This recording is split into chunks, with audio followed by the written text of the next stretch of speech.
Assalamualaikum warahmatullahi wabarakatuh. Atas nama bangsa Aceh ataupun rakyat Aceh mengutuk keras atas kejadian pengeroyokan yang terjadi di Tangerang.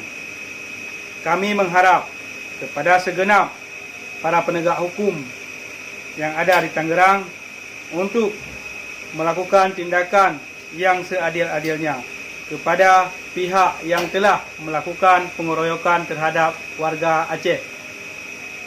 Dan kami sangat berterima kasih kepada seluruh jajaran baik daripada masyarakat yang ada di Jakarta maupun kepada pihak kepolisian yang sudah menangkap para pelaku pengeroyokan dalam kurun waktu yang kurang daripada 24 jam.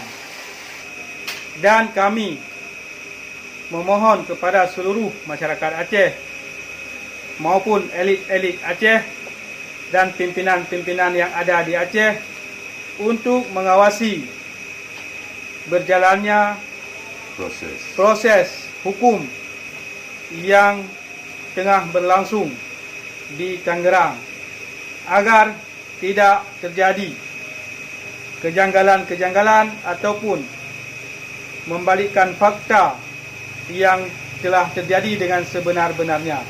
Kenapa kami berbicara seperti ini?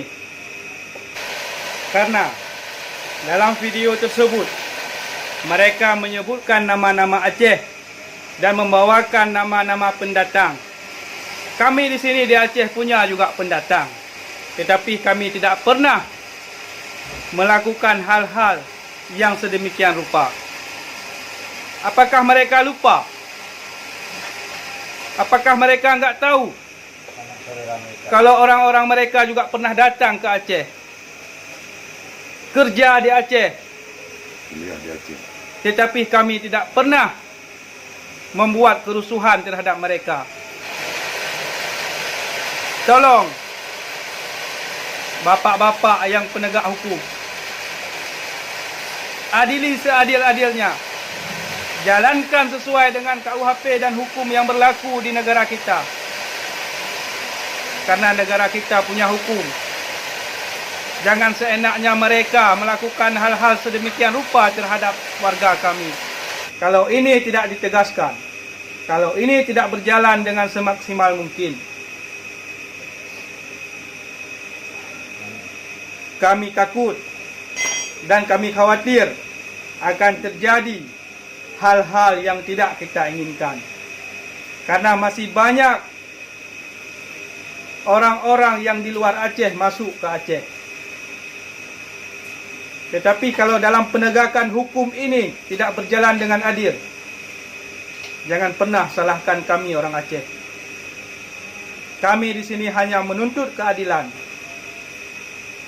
Laksanakanlah sesuai dengan hukum yang berlaku. Jangan pernah menganaktirikan dalam melaksanakan hukum. Sekian, terima kasih. Assalamualaikum warahmatullahi wabarakatuh.